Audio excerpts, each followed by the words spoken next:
Lo primero que nos dijo fue, los conceptos que estamos aprendiendo ahora, dentro de 6 meses pueden cambiar, pero hay que estar abiertos a eso. Incomoda porque no tenés la verdad, ¿viste? Sabés que no tenés un blanco o un negro, que era lo que tenía la facultad. La persona tiene 2.000 seguidores, pero está diciendo algo que es sumamente basado en evidencia y que viene en la línea de un abordaje activo y demás, versus una persona que tiene 10.000 seguidores pero da mensajes alarmistas. Al ser influenciables, no, te quitaba un poco el pensamiento crítico y las redes iban cada vez subiendo más. Afronta una necesidad de esto que hoy en día el 25% de la población mundial experimenta dolor crónico y va aumentando. No, yo no tengo la verdad. Cuestionátelo, que ni la evidencia tiene la verdad. Te dice, esto puede generar tal efecto, esto puede, o esto tiene más probabilidades o es más recomendado. No, tenés que hacer ejercicio y moverte y hábitos saludables. Como, bueno, sí. Gracias, ya sé que tengo que hacer eso. Pero, ¿dónde está la estrategia? ¿Dónde está la guía, el acompañamiento? ¿Dónde está lo realmente importante?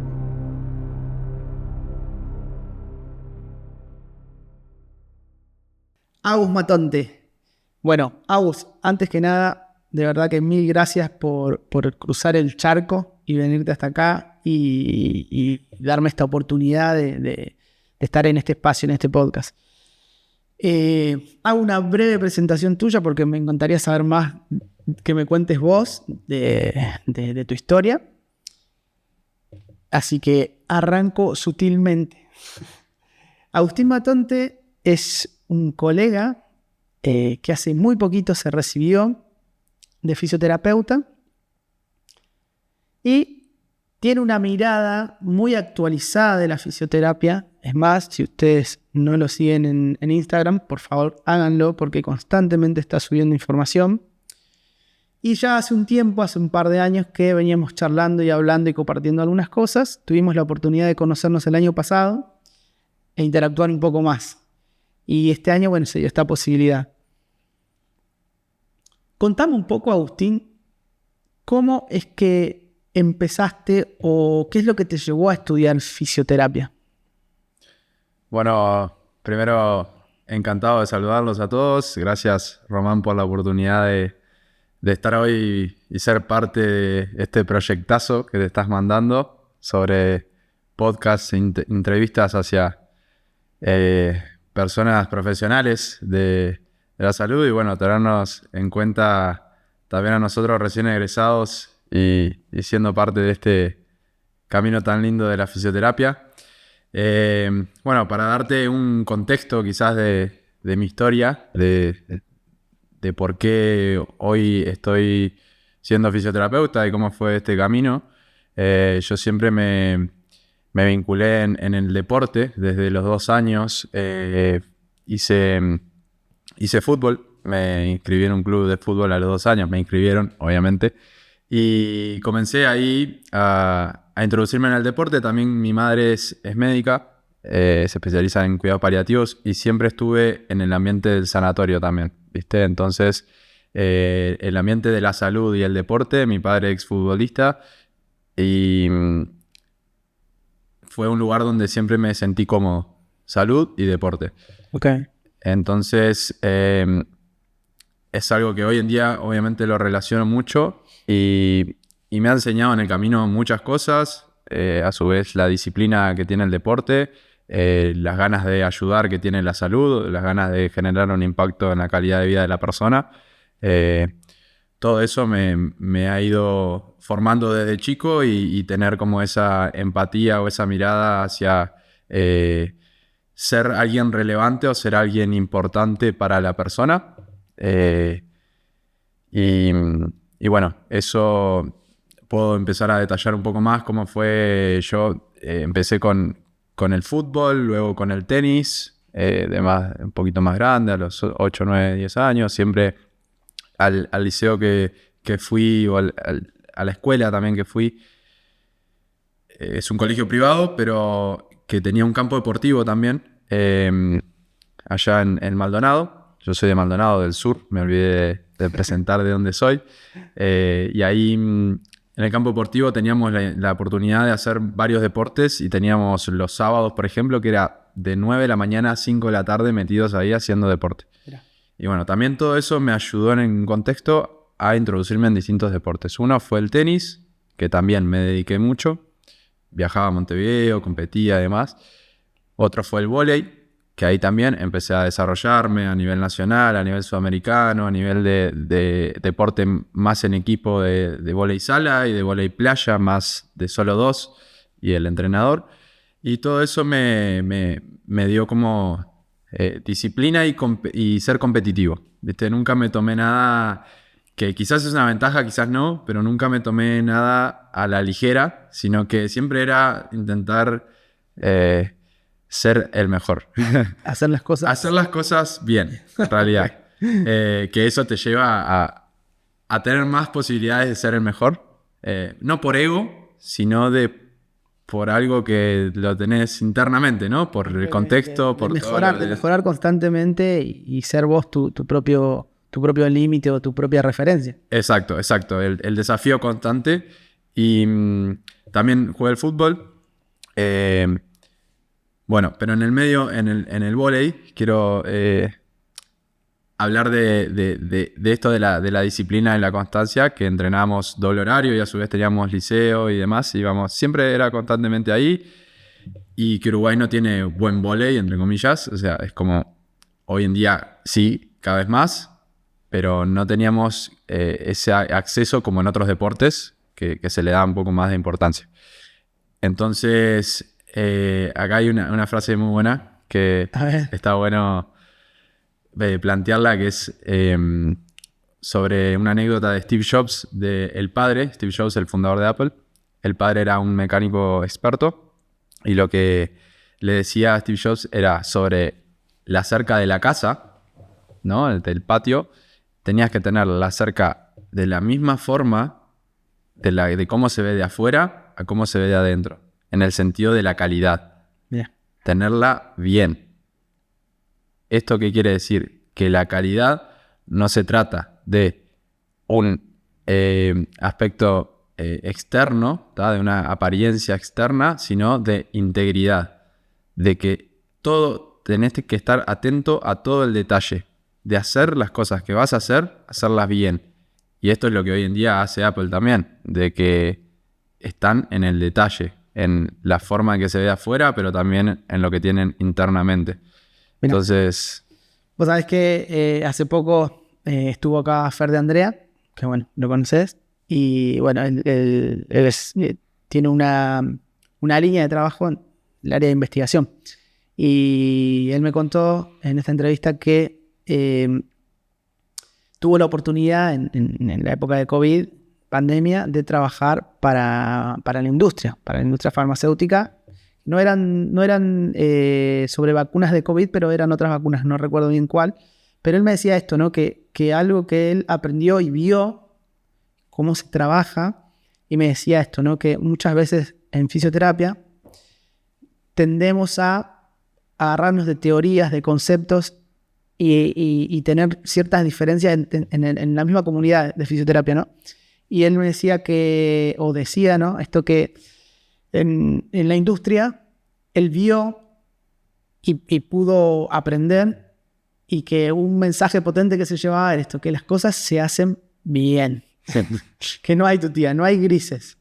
Exacto. Así que me parece genial. Agus, está claro que, bueno, que te gusta el deporte. Contabas que tu familia está en el área de salud. Sí. Bueno, un poco estabas encaminado a esto, quizás. Pero te mueves muy bien en redes, te sabes manejar en otros ámbitos. ¿Estudiaste otra cosa? ¿Intentaste estudiar otra cosa? ¿Tenías en mente estudiar otras cosas? ¿Por qué te decidiste estudiar fisioterapia? Bien, yo creo que todos aplicamos ciertos hobbies en lo que a nosotros lo que es a nivel profesional o a nivel del día a día.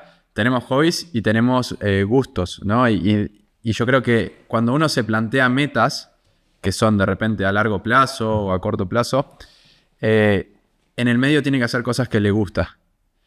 Entonces, a mí me gusta mucho el innovar, el ser creativo o el ponerle como tu detalle, tu perfeccionismo a las cosas que haces. A su vez, en su momento, a mí me gustan mucho los números. Desde chico, yo siempre le pedí a mis padres que me hagan cuentas y yo las hacía de memoria. Mira. Y eso me encanta. Hoy en día, con los algoritmos, con las interacciones, siempre ando muy pendiente, que a veces me pone muy hipervigilante, pero me gusta. Es algo que como que es parte de mí ya. Y en su momento yo terminé el liceo haciendo economía. Igualmente me permitieron en la facultad entrar, pero terminé haciendo economía. Entonces, acá, que creo que en otros países también te dejan, es que si vos haces administración de empresas o contador, después haces 2 años más de una carrera que te lleva 4, haces 2 y podés recibirte de la otra también. Entonces como que tenía esa visión de, bueno, hago administración de empresa y luego contador y estoy ahí metido en el ambiente. Pero también tenía ese como parate de que era un trabajo que quizás no tenía tanto contacto humano. Ok. ¿Viste? Y no tenía esa forma de mantenerse activo. Era como lo veía muy sedentario, que quizás ha cambiado, no lo sé, pero lo veía como que tenía que ser muy sacrificado en ese sentido de salud, de mantenerte activo, para algo que, si bien me gusta, pero no era lo que me apasionaba. No lo sentía así, lo sentía como un trabajo. Hoy la fisioterapia yo no la veo como un trabajo, sino la veo como algo que me encanta y que lo voy desarrollando y voy investigando y aprendiendo, y lo veo más como un dinamismo y no tanto como un trabajo. Entonces, a los 18 empecé un curso de masajes.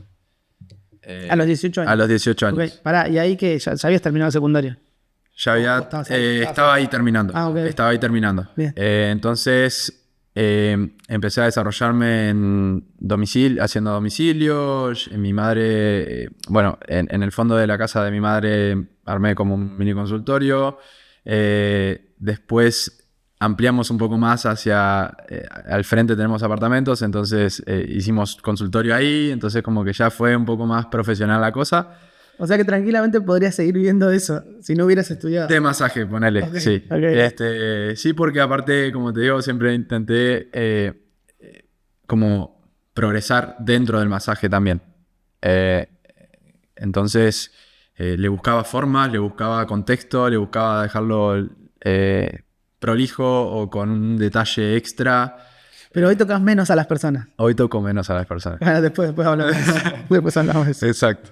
Y ahí, empezamos me dieron un empujón. Una amiga me dijo, ¿por qué no te desarrollas un poco más? O sea, vas un poco más afuera del masaje. Mirá que hay cosas más profesionales de repente, que si bien el masaje lo valoro muchísimo, la fisioterapia tiene un abanico de cosas tremendas y lo veía como parte de la salud. Claro. Desde también que podías estar dentro de un sanatorio o que podías ejercerla en un deporte. Entonces, mis 2 cosas que más quería y que más acostumbrado estaban ahí.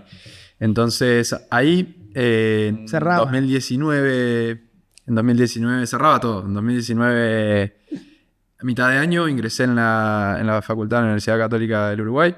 Sí. Y ¿cómo es el ingreso? ¿Tenés que rendir examen? No. ¿Te anotás? No, te anotás, pagás y entras. Okay. Lo que sí tenías que tener el liceo pronto o estar con las últimas materias, digamos, como en examen, en ese periodo. Ok. Pronto quiere decir, o sea, recibido con el título, el certificado de que terminaste el liceo. Exacto. O con las últimas materias. Con las últimas materias también. Eso se permite a veces, pero tenés como esa cuestión de que en ese semestre tenés que terminarlas. Bien. Si no, no te dejan avanzar. Uh-huh. Entonces, ahí comencé la facultad, pero al semestre, pandemia. Que en fisioterapia impactó muchísimo. Totalmente, sí. Antes de la pandemia, para dar un contexto también, me gustaba la nutrición mucho en ese momento. Fue como una motivación de la nutrición. Me gustaba, entrenaba mucho y quería saber sobre la alimentación y todo el tema de justo estaba el mito del huevo, el colesterol y no sé qué. De que era colesterol bueno y colesterol malo, y que te llenaba, de que no podías comer tanto huevo, y después como que veía información de que era un superalimento y bueno, todas las cuestiones esas que se armaron con eso. Entonces, ya empecé a cuestionar cosas ahí. Y ahí ya entré a la facultad cuestionando cosas que bueno, ¿Ya tenías un pensamiento crítico, digo, que quizás, no sé, por ahí lo adquiriste de tu familia o fue algo propio que fuiste desarrollando, pero ya venías con por lo menos una postura crítica sobre las cosas que veías? Como exacto. Si esto era el huevo, ¿no? Che, ¿esto de verdad o joder? Exacto. Es como que Bueno, veía que podíamos ser muy influenciables, ¿viste? Por la sociedad y por las redes, por cómo venía. Entonces, al ser influenciables, no, te quitaba un poco el pensamiento crítico y las redes iban cada vez subiendo más. Me acuerdo que un libro que leí en ese momento, yo estaba en una residencia, éramos 20, 30. Y leí un libro en el que me quedó una frase del 2019 y hoy en día se sigue repitiendo, que es: el sabio del siglo XXI es aquel que tiene la capacidad de aprender, desaprender y reaprender. Mirá. Entonces, eso me quedó grabadísimo porque cada vez me hizo más abierto al cambio. Qué buen mensaje, ¿no? Porque lamentablemente cuando vemos la cantidad de gente que le dedica tiempo, invierten, ¿no? En investigación, en pos de mejorar la atención, la salud y demás, y la comunidad, hablo como comunidad y también me formo parte porque también lo he hecho y he repetido y he adquirido dogmas donde nos costaba cambiar. Y vos, hablando de esto ahora, y recién recibido, digo, como me hubiera encantado, y es una envidia quizás más sana, ¿no? Decir, che, qué bueno, porque quizás no hubiera perdido tanto tiempo y no hubiera invertido tanto dinero en cosas que hoy sabemos que no tienen un gran sustento.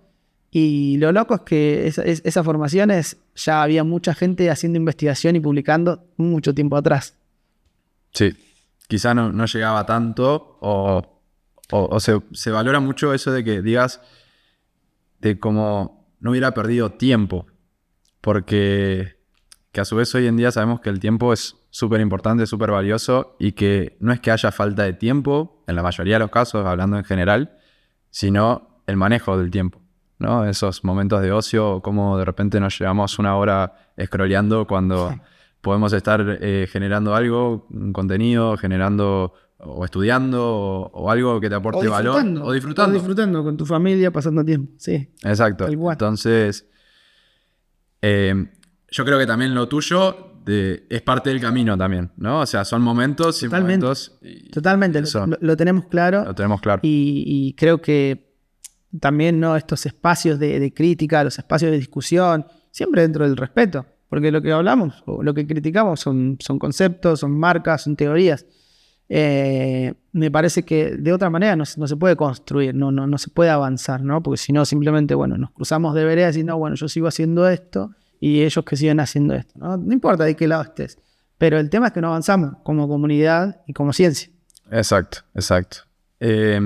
Sigo con el camino. En 2020, bueno, pandemia, y ahí algo que aprendí en la pandemia que empezamos a desarrollar con unos amigos fue un emprendimiento. Ese emprendimiento se llamaba More, que era Move and Repeat, era moverse y repetir. Entonces era como esa necesidad que estaba en pandemia también de que la gente ya quería volver a hacer ejercicio y demás. Y no se permitían gimnasios y demás, entonces las actividades al aire libre como que empezaron a hacer el boom. Claro. Por eso hoy tantos corredores también. Tal cual, sí. De hecho, hoy perduran mucho los grupos de entrenamiento de cualquier tipo de disciplina, ¿no? Calistenia, funcional, en las plazas, en los parques. Acá en Buenos Aires se ve muchísimo. O sea, si uno tiene ganas de hacer algo, tenés que salir y ahí tenés las opciones, no necesariamente encerrarnos en un gimnasio. Y eso seguro surgió de la necesidad de querer conectar más con las personas después de tanto tiempo de soledad, que muchas personas experimentaron soledad y es algo súper fuerte. Y bueno, hoy en día se hace más y a su vez se potenció lo que es la tecnología y lo que es lo online, ¿no? Que es como esa mezcla que está bueno. ¿Y cómo le fue con esa aplicación? Bien. Con esa aplicación estuvimos 1 año y poco desarrollándola. entre muchas reuniones, entre mucho tiempo de meterle cabeza, de tiempo. Ahí aprendí mucho la disciplina, ¿no? O sea, el foco. Yo soy muy obsesivo del foco. No me gusta, yo si estoy de repente en un momento que supuestamente es de ocio, estoy escuchando un podcast o estoy haciendo algo de contenido, o estoy como, no me gusta, siento que pierdo tiempo, Ok. que quizás no es tan bueno, pero también es lo que me hace de repente crecer o tener como, yo tengo como 5 proyectos a la vez. Bien. Soy multi... ¿Los más conocidos, tus proyectos más conocidos? Que se ven en redes, por lo menos. Las redes. Bien. El Instagram lo considero un proyecto. Bien. Porque tengo metas y objetivos. Pero vos me corto, contaste mediano, algunos, largo por plazo. eso quizás. Claro, puede ser otro algo. es a nivel educativo, Ujú. a nivel de generar educación en dolor, movimiento y cuerpo en educación primaria, secundaria. ¿Y ese es un proyecto para colegas o un proyecto para la población? Población en general, sí. Para empezar a bajar a tierra esos conceptos o desde chicos, porque se ha visto también que el acceso, mejorar un poco la accesibilidad a esa información, ya que hoy hay mucha sobreinformación Claro. y no muchas veces es buena, muchas veces es nocebo, o sea, con efectos negativos. Sí.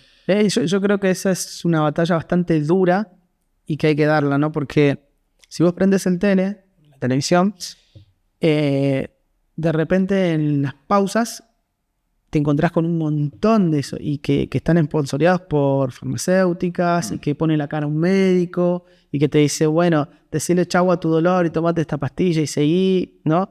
Y cuando el mensaje que se quiere dar quizás es un mensaje más amigable a las personas, que quizás el dolor puede modularse de otra manera, bajando un cambio, cambiando algunos hábitos que tienen que ver con el estrés, que tienen que ver con el descanso, que tienen que ver con quizás hacer un poco de ejercicio, ¿no?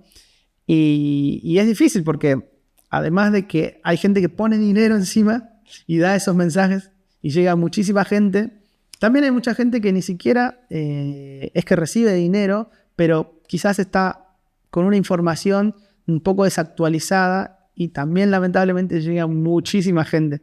Pero bueno, como te digo, creo que me parece genial esto que estás haciendo, Agus, porque es una batalla que hay que hacerla, que hay que darla porque básicamente trabajamos, o somos profesionales de salud y esa es la misión, ¿no? Ayudar a otras personas. Y ahí hay 2 cosas súper relevantes que también afronta una necesidad esto, que hoy en día el 25% de la población mundial experimenta dolor crónico y va aumentando. Se estima hasta llegar a un 40%. No recuerdo si para el 2030 o 2050, pero creo que para dentro de poquito.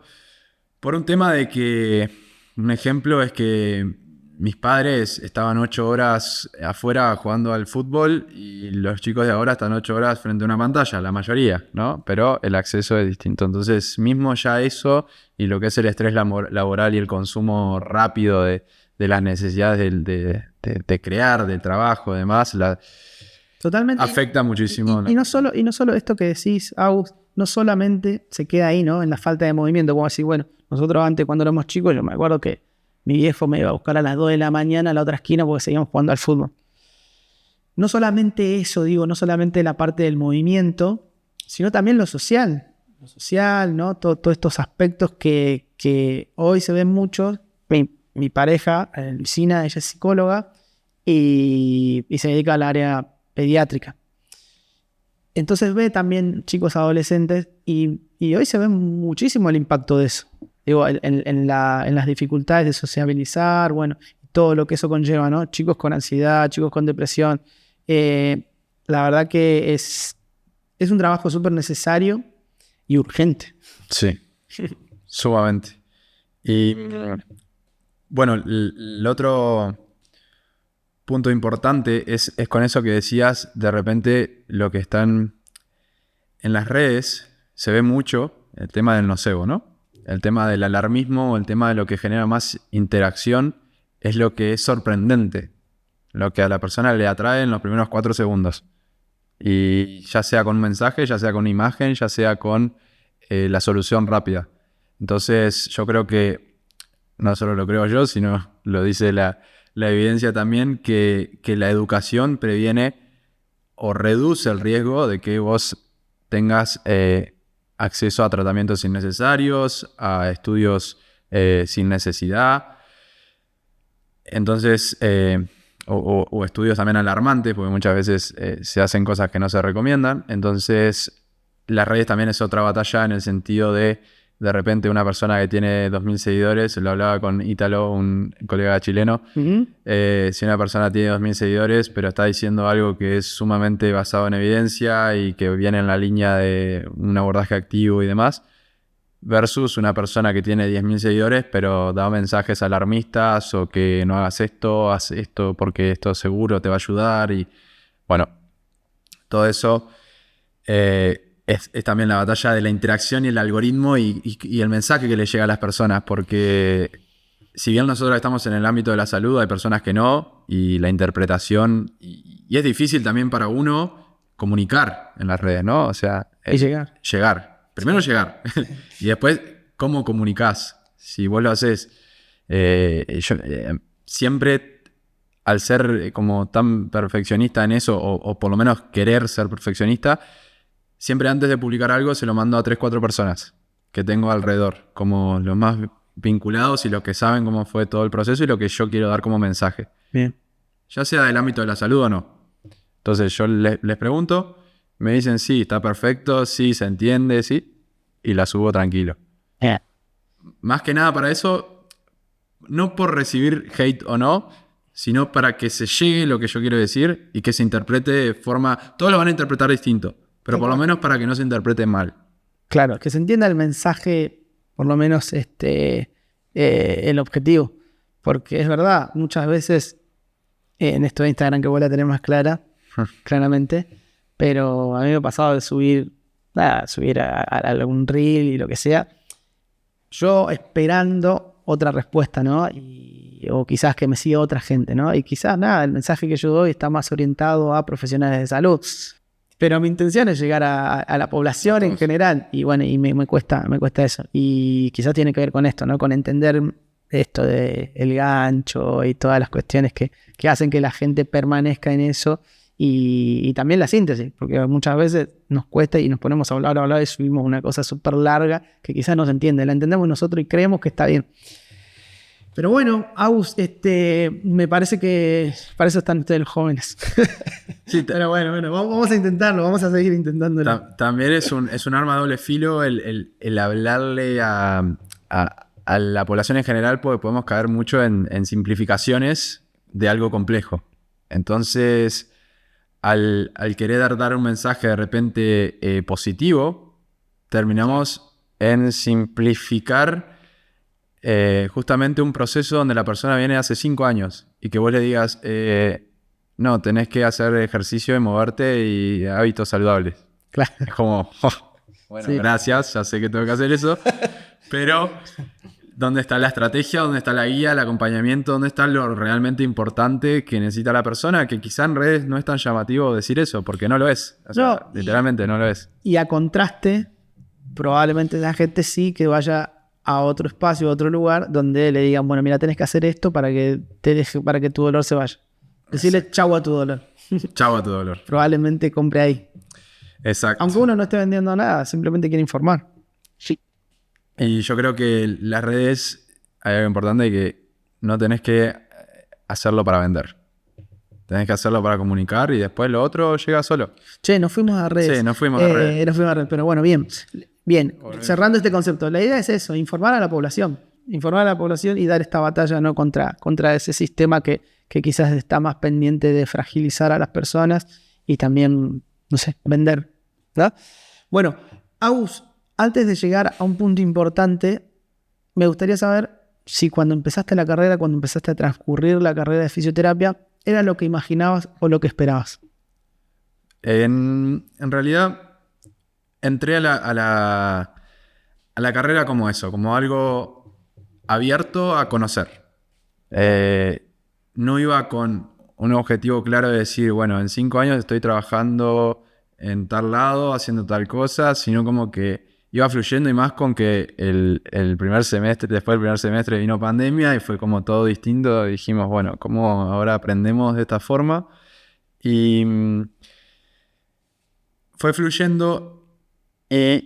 Había cortado un poco los masajes por pandemia, pero cuando retomé por mi amigo, un amigo que me dijo, tírate al agua y hacete la página, y él ya la había arrancado, también hacía masajes en su momento, ahora es profe de educación física, y me lancé con eso. Al lanzarme con eso, empecé a experimentar un poquito más. Empecé como a crear contenido, a desarrollarme también trabajando y estudiando. Yo solo estudiaba, ahora trabajaba y estudiaba. Entonces fue un camino de desafiarme, empezar a desafiarme en esas cosas. Que también me enseñó, como te digo, la pandemia en estar desafiándome constantemente con esto del proyecto. Dejé el proyecto. Entonces me dediqué más al masaje, al trabajo, al estudio. Bien. Ahí apareció Hugo, que es el dueño de la clínica, donde ingresé en fines de 2022. Ahí ingresé, o sea, para hacer esto, lo que hacía, masajes. Masajes. Ok. Pero Hugo, ¿qué es fisio? Hugo es osteópata. Ok.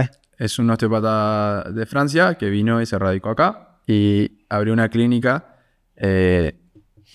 de nivel altísimo, digamos, en Punta del Este, en una zona también de personas de repente que exigen mucho, porque se paga mucho por la consulta. Entonces, ahí empecé como a descubrir cierto profesionalismo, cierto cómo influye el contexto en la persona, ¿no? Y cómo influye que nosotros nos tengamos que parar de cierta forma, ¿viste? Como mostrarnos de cierta forma, hablar de cierta forma, no obviamente para vender humo, sino para tener mayor resultado y dar un servicio de calidad. Como hablábamos del servicio de Steve Jobs, ¿no? Del padre Steve Jobs.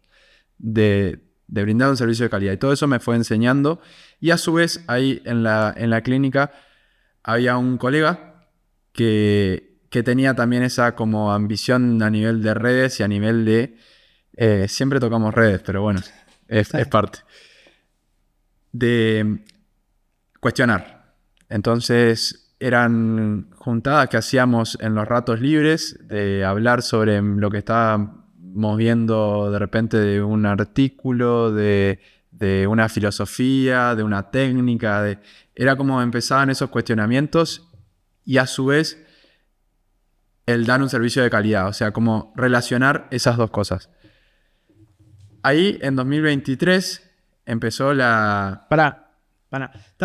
¿Estabas ya acá en segundo año? Estaba en ¿Edificio? segundo año. Segundo de fisioterapia. Ok, ¿cuáles eran las materias ahí? Solo para situarme nada más. Era biomecánica, anatomía de fisiología, había antropología, pero eso era en primero. Pero ahí veían patología. Anatomía palpatoria. Ah, ok. Ahí, no, todavía prescripción del ejercicio, fisiología de prescripción del ejercicio, había. Okay. Sí, habían cosas interesantes, pero tenía un enfoque todavía muy estructuralista, muy de posturas y muy... que como te digo, no estaba mal, pero no era lo que hoy en día... Pará, te corto. Porque si hoy cualquiera que entre a tu perfil va a ver que tenés una línea que es basada en evidencia. ¿Sí? O sea, todo el tiempo estás publicando los artículos que citás, explicás, contás un poco de qué se trata y intentás hacer una crítica o por lo menos un mensaje actualizado sobre eso.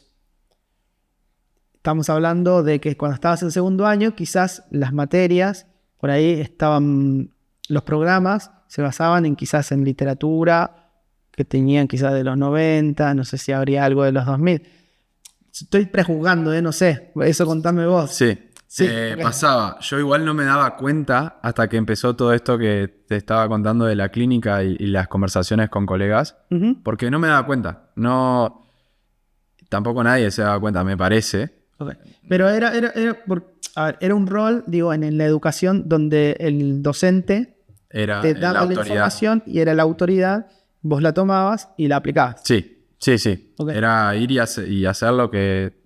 Pero no porque él te mandaba, sino porque era lo que nadie cuestionaba. Nadie se proponía cuestionarse. Bien. Bueno, yo tengo un dato igual. Y acá lo podemos citar a Ernesto. Quizás anticipándonos un poquito a la pregunta. Pero te hago la pregunta igual para introducirnos en esto. ¿Quién, cómo o por qué empezaste a cuestionar? Genial. Ahí, en 2023, me interesé por un proyecto que desarrollaba Ernesto Benítez, docente de alta dedicación de la Universidad Católica. Si le mandamos un saludo y esperamos que algún día venga para acá. Seguro. Bueno, nosotros vamos para allá. Y empezó la clínica de dolor crónico musculoesquelético. Ahí éramos 3 personas y Ernesto. Y también estaba bueno que una de esas personas era un español. Y en España ya había una línea sobre esto por Arturo Goicoechea, por Federico Montero, como que se escuchaba un poco, ya había un movimiento, un rumor de todas estas cosas. Entonces empezamos la clínica y también me sorprendió, yo tenía mucho, con el tema de mi madre y medicina y demás, tenía como un entusiasmo por estudiar el dolor. Entonces, cuando leí dolor, dije, me voy a meter acá. Mirá. Porque también, las personas consultan por dolor, el 90% de las personas consultan una sesión de fisioterapia, y a su vez, era algo que no se daba tanto en la facultad. O sea, yo entré sabiendo nada de dolor a esa clínica. Ya en las primeras 4 clases que eran teóricas, la cabeza me explotaba de toda la información distinta, nueva, y todos los artículos o como la evidencia actualizada que había, que era como, wow, algo nuevo, algo como diciendo esto tiene un porqué y tiene una forma distinta de verlo, de que podés realmente ayudar a la persona. Nos dimos cuenta que podíamos ayudar a la persona obviamente en la práctica.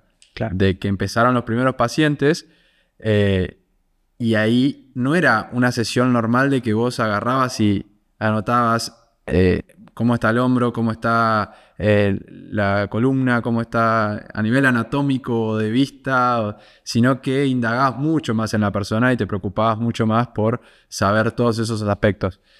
Eso nos encantó a los 3 que estuvimos y como que nos dio esa ambición de ya ese primer semestre lo terminamos con una charla hacia compañeros de la facultad y también algunos docentes y compañeros de otras facultades para explicar un poquito de qué se trataba todo esto. ¿Cómo era la relación previa? Digo, me imagino sos amigo de Ernesto hoy. Hoy sí. Son colegas. Así que asumo que sabes un poquito de la historia. ¿Cómo fue esto? ¿Cómo fue a abrir ese centro dentro de la facultad? Ernesto siempre nos cuenta que tuvo un clic también. Uh-huh. Tuvo un clic en el que estaba en eso de que no tenía muchas soluciones para las personas o que estaba como en ese modelo muy estructuralista también y empezó a ir a congresos y empezó a conocer gente donde él siempre se basó en evidencia igual, siempre como que estuvo ahí bastante, él daba la materia de agentes físicos y a nosotros nos parecía súper aburrido buscar evidencia, pero nos mandaba a buscar y ya no a todos les gusta también agentes físicos, entonces es como era un combo que no era muy atractivo. Pero Ernesto tuvo ese clic y empezó a ver justamente autores donde iban como en esa búsqueda de sentido y algo súper cambiante. A nosotros lo primero que nos dijo cuando la abrió y que éramos poquitos, Sí. era todo como una prueba piloto, porque al ser pocos también, viste que la universidad, si no tenés muchos alumnos, no sé si te la da muy para adelante. Ja.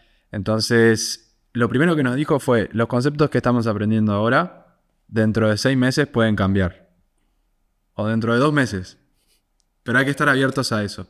O sea, para el próximo semestre lo que le estamos explicando a la persona, quizás lo tenemos que cambiar un poquito. O lo que estamos haciendo hoy, quizás lo tenemos que cambiar también la forma de abordarlo. Si bien tiene una línea, iba a ser algo cambiante y era algo que nos incomodaba. Nos incomodaba, de verdad. Pero... ¿Por qué? ¿Por qué incomoda?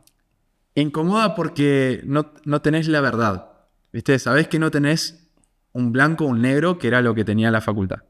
¿Blanco o negro? ¿Esto sí o esto no? Ok. Y la fisioterapia es eso, es incertidumbre. Es incertidumbre.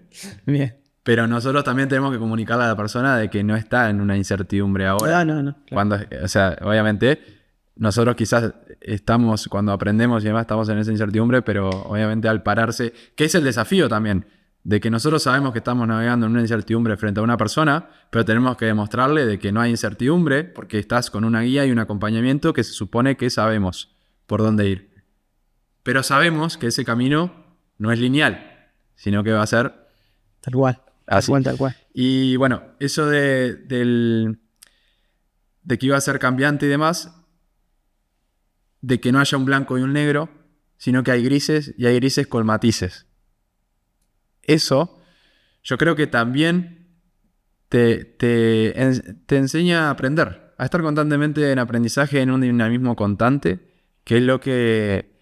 Qué grande, Ernesto. Claro, es como una filosofía, una forma de verlo y una forma de hacer, de estar constantemente ahí. Que es algo que es difícil de comunicarlo también a los compañeros o a los docentes.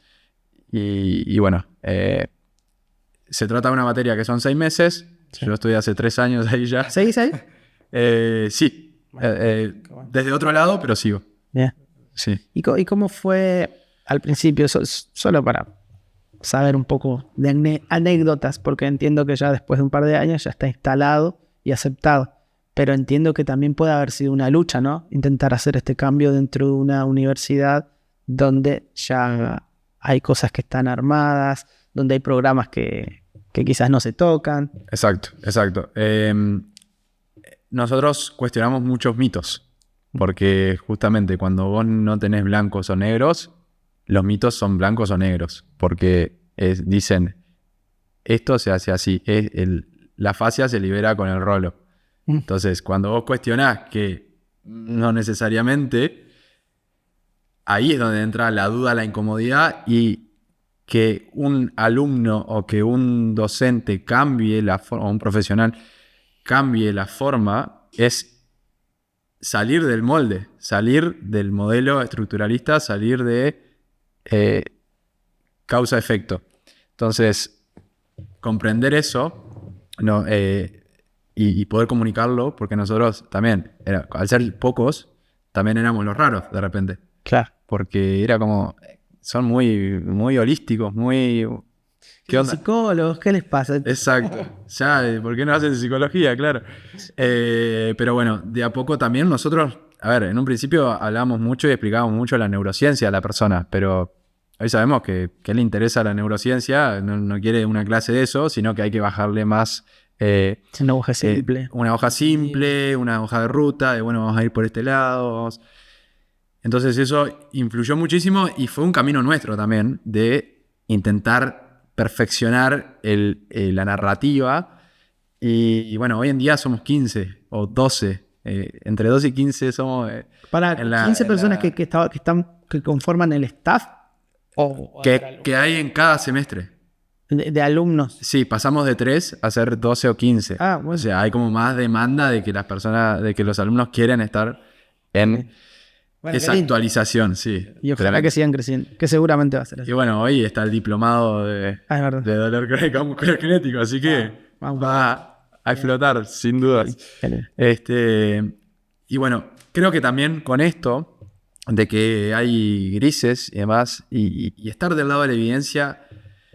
¿Qué pasa? Se podía dar mucho de que nosotros nos confrontemos, ¿viste? De que nosotros, no sé, yo estoy hablando con un compañero y se dé una argumentación de que yo tengo la verdad o vos tenés la verdad. Pero yo siempre fui en un lugar, me paraba desde que, no, yo no tengo la verdad, cuestionátelo. Porque la evidencia y esta forma de verlo te dice eso. Que ni la evidencia tiene la verdad. Te dice, esto puede generar tal efecto. Esto puede, o esto tiene más probabilidades, o es más recomendado. Y en un alto porcentaje finalizan como se recomienda, se sugiere seguir investigando. Se sugiere seguir investigando. Entonces, creo que eso hace que uno ya esté libre de frustración también, ¿no? Y libre de...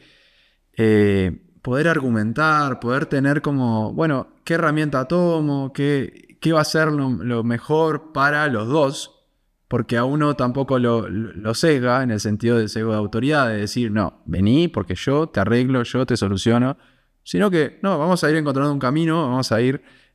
Sí, y que cambie también el protagonismo, ¿no? Digo, no, yo te voy a ayudar, yo te voy a arreglar, yo te voy a acomodar. Exacto. Yo te voy a liberar de tu dolor. No, Exacto. no, que quizás el rol activo tiene que ser y principalmente de la persona, ¿no? Exacto. Entonces, como te digo, este camino que lo recomiendo muchísimo a todos y basado en evidencia, no solo te da eso de, bueno, qué artículo está bueno, qué artículo dice esto, qué autores, porque eso es una partecita. En realidad, vos lo que cambiás es la forma de tratar, la forma de abordar, la forma de ver las cosas, que lo veo súper eficiente y súper lindo, porque es un desafío constante. O sea, saber que a no todas las personas las vas a tratar igual o vas a tener el mismo resultado, porque el resultado sabemos que va a depender de muchas cosas, y lo más importante hoy en día es la comunicación, la alianza terapéutica, el entorno, el contexto influye muchísimo y no tanto el ejercicio que le pongas a hacer. Entonces... Igual, porque hay personas que quizás no lo puedan hacer a ese ejercicio. A ese ejercicio que está de moda. Entonces, cuando a la persona le solucionás lo que le preocupa y le das como esa apertura desde que no tenga tanta incertidumbre o no tenga tanto efecto negativo de lo que le deben de haber dicho, que hoy sabemos que los profesionales de la salud somos los que más decimos, hacemos iatrogenia, o sea, generamos efectos negativos. Hemos dicho muchas boludeces. Entonces, bueno, creo que es el camino y es la forma más linda de verlo y la forma más desafiante y, como te digo, te saca hacia la incomodidad, pero también con un rumbo, que es mejorar la calidad de vida de las personas, ayudarlas a que mejoren y tengan herramientas para en un futuro.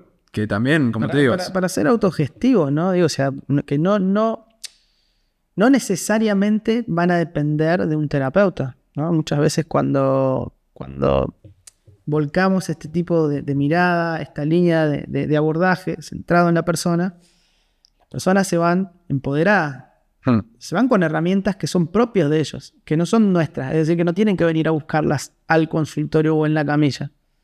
Entonces, esto que decís me parece súper importante porque quizás esa persona el día de mañana experimente un dolor y no te llame a primera hora de la mañana para pedirte un turno. Quizás venga en un tiempo y te cuente como una anécdota, che, mirá, sabes que te quería contar, tuve un dolor, pero me acuerdo que me dijiste esto, y así que hice un par de cositas, volví a caminar despacio y se me fue yendo con el tiempo, ¿no? Y muchas veces escuchamos esas historias y decimos, wow, qué bueno, porque antes esa persona venían a que le acomodemos de nuevo el sacro, a que le derrotemos las vértebras, los liberemos de acá, de allá. Me parece genial, Agus, y esto que decís de amigarnos con la evidencia científica y no entenderla o no polarizar, ¿no? Esto de, bueno, yo soy un terapeuta X, yo soy un terapeuta basado en evidencia, digo, si no está en un paper, no lo voy a hacer, si no está en un paper, no funciona, que no es tan así, ¿no? Que justamente la ciencia nos permite abrirnos, nos permite ser flexibles y entender que las cosas van a ir cambiando y entender que los resultados que obtenemos muchas veces dependen de un montón de factores. Me encantó esta parte, Agus. Escúchame. Saliste de la facultad, te recibiste hace nada y estás hablando de una locura. Y tenés todos estos conceptos mucho más claros, que yo me recibí hace 15 años, no sé, más o menos. Así que la verdad que nada, felicitaciones y ojalá que muchos colegas jóvenes y también quizás de mi edad y más se contagien un poco y puedan ver esto. Agus, te recibiste hace poquito. ¿Se puede vivir de la fisioterapia? Sí. ¿Cómo haces? Y creo que está tomando un rol distinto la fisio hoy. A ver, la fisioterapia tiene muchos caminos, digamos, o sea, muchas áreas, ¿verdad? Ya sea cardiorrespiratoria, está la fisioterapia en CTI, fisioterapia en deporte, hay muchas. Está la del dolor musculoesquelético, que es la que hacemos hoy en día. ¿Qué pasa? Hoy la persona de repente puede venir menos a tu sesión, ¿tá? Puedes tener menos volumen de sesiones, ¿tá? Por el abordaje justamente, de que no queremos generar dependencia. No tenemos las clásicas 10 sesiones con nosotros, sino que al revés, vamos viendo en el camino cuántas necesitas, venís una vez por semana. ¿Tá? Esto obviamente en lo que es dolor persistente, ¿no? Dolor de larga data, que se trabaja de esa forma. La forma más eficiente y la forma más amena para los dos. Después yo creo que la persona ahí lo que vos ganás es la recomendación después, ¿no? O sea, no tanto el beneficio a corto plazo, sino que es ser un referente para la persona, ser empático, darle soluciones. Y ahí yo creo que la confianza, ahí tenemos mucho camino y mucho futuro. Hoy en día con la tecnología y demás, muchos trabajos de repente están quedando un poco que se tienen que adaptar bastante. Yo creo que la fisioterapia va a quedar como una de las últimas en irse, si es que se va, porque no creo. Porque el humano va a querer seguir teniendo el contacto humano y tener esa referencia. Aunque lo encuentren en el chat GPT, igualmente van a querer una referencia humana. Eso seguro. Estoy 100% de acuerdo con eso. Pero también yo creo que el rol del fisio también hoy en día es a mí me gusta, lo que pasa es que a mí me gusta mucho divulgar. Me gusta mucho el tener esa interacción con las personas, con los profesionales y demás, que es un área también divina. El tema de la educación, de cursos, de poder dar herramientas, de poder contar lo que uno hace. De contagiarse, de contagiarse, aprender, de cómo hacen. Yo creo que como comunidad, como fisio, podemos desarrollar muchas cosas. A nivel colaborativo, no tanto de competición, de yo soy mejor que vos y yo soy... Y eso es lo que hace también la evidencia hoy en día, de que no va a ser mejor el que tiene la mejor máquina que porque tiene más dinero para acceder a esa mejor máquina, va a ser mejor que el que tiene una bandita, porque en realidad la diferencia del tratamiento, del resultado, que sabemos que el resultado influye en muchas cosas, pero sabemos que cómo te parás frente a la persona, qué le comunicás, cómo tenés esa alianza, eso es lo que más importa hoy en día. Entonces, si empezamos a mejorar eso y somos colaborativos, ¿tá? De que todos aportemos para todos y nadie sea mejor que nadie en ese sentido, vamos a tener un futuro tremendo. Y obvio, vamos a poder vivir de esto y se vive de esto. Claramente. Qué grande, qué grande. Bueno, Agus, para ir cerrando, la verdad que me encantó esta charla con vos, un montón de cosas que intercambiamos por WhatsApp, por Instagram, pero hablar así de esta manera y escucharte, la verdad que a mí me da esperanza y me hace pensar y no solo pensar, sino también confirmar que hay un futuro prometedor en la fisioterapia. Nos está costando, porque yo creo que hay muchas cosas que tendrían que haber cambiado ya hace rato, pero creo que el cambio se está dando. Y eso está bueno porque lo ves cuando charlas con personas jóvenes como vos. Agus, lo último para cerrar, qué consejo le podés dar a aquel fisio que está ahí, que se acaba de recibir o que se está por recibir y que está lleno de incertidumbre? Hay que salir de la comodidad. Hay que probar, pero siempre ir dentro de una ruta. De no salirte mucho de un rango porque eso te distrae. Eso te quita del foco. Entonces, dentro de tus posibilidades, ¿verdad? Que hoy hay muchas, y más por la tecnología, creo que tenés que intentar cosas. Hoy en día las redes, justamente el consejo que puedo dar más que nada quizás de las redes, pero como eso, como intentar fallar, intentar probar, ver qué es lo que más te gusta, porque las redes no solo te dan los me gusta, no solo te dan las reacciones, sino que te da esa interacción con el colega de repente de Ecuador, con el colega de repente de México, de España, de ese cambio intercultural que es tremendo porque además de motivarte, también te da cierta disciplina de estar en constante aprendizaje. Entonces, hay que mandarse y hacer cosas, creo que el decir que estén basados en evidencia ya creo que está de más, pero que se animen y que es un camino largo, pero en el medio lindo. Vas descubriendo amistades en el medio, vas descubriendo procesos desafiantes, y yo creo que uno es la combinación de las 5 personas con las que más interactúa, ¿no? Entonces, rodearse de personas que estén en el mismo camino o en el mismo objetivo o parecidos, o que estén donde vos querés de repente estar. Yo por algo también estoy acá. Porque el contexto influye, y no solo influye para la persona que está con dolor, sino para el profesional. Entonces, o para el futuro profesional. Armarse buenos contextos, descansar bien también, porque, y lo he visto, lo he puesto en práctica, no porque quiera, pero cuando dormís mal, si vos querés generar contenido o crear algo, se te nubla la mente. Entonces, el cerebro también necesita ese descanso, Pero cuando te pasa eso, podés tener la opción de hacer cosas más operativas. Ordenar, organizarte, no tanto creativas, ejecutivas. Entonces optimizás el tiempo. Y hoy en día optimizar el tiempo es súper valioso. Una máquina, Agus. Bueno, ¿algo más, Agus?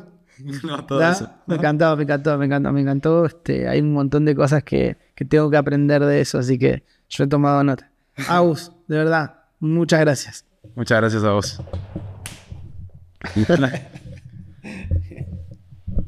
Che, bueno, quedó bueno, ¿eh? Quedó bueno. Podríamos seguir horas. Sí, la verdad que sí.